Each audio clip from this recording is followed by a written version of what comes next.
Salam dəyərli izləyicilər, hər vaxtınız xeyir olsun. Deməli, qlobal bir problemlə qarşınızdayıq. Kia Sorento modellərində 2019-cu ildən 2024-cü ilə kimi. Bu zavodun bir xəstəliyidir, belə deyim. İşıq pulsateri işləmir, avtonu işlətmir, avtodalni deyilən bir funksiya var, onu işlətmir. Plus dumanlını işlətmir. Bax, buradan dumanlı pulsateri var, bu işləmir. Bunlarda bunun lentasında qırıq olur. Həmin lentanda biz sökürük, düzəldirik. Yəni bunu zakaz eləyəndə də onsuz 4-5 aya gəlir. Yəni onu da qoyursan üstünə bir müddət işləyir, təzədən xarab olur. Yəni bunun ömürlük, təmiz həll olunma problemi, yəni bunun həll olunma qaydası bu bizdədir. Gətirirsiniz bunu, sökürük üstündən.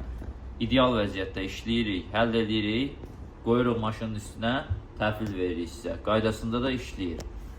Onu da göstər. Bax, burada birini də düzəltmişik hal-hazırda, bax.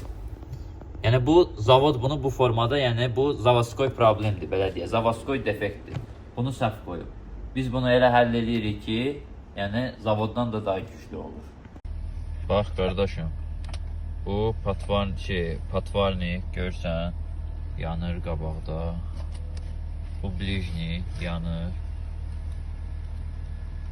Bu dalni. Bu da avto rejimə qoyub. Avtodalni var, orada işığı yanır. Avtodalni görsən. Bu da avtodalnidir. Bu da dumanlıdır, bax. Dumanlı. Hər bir şey ideal vəziyyətdə işləyir.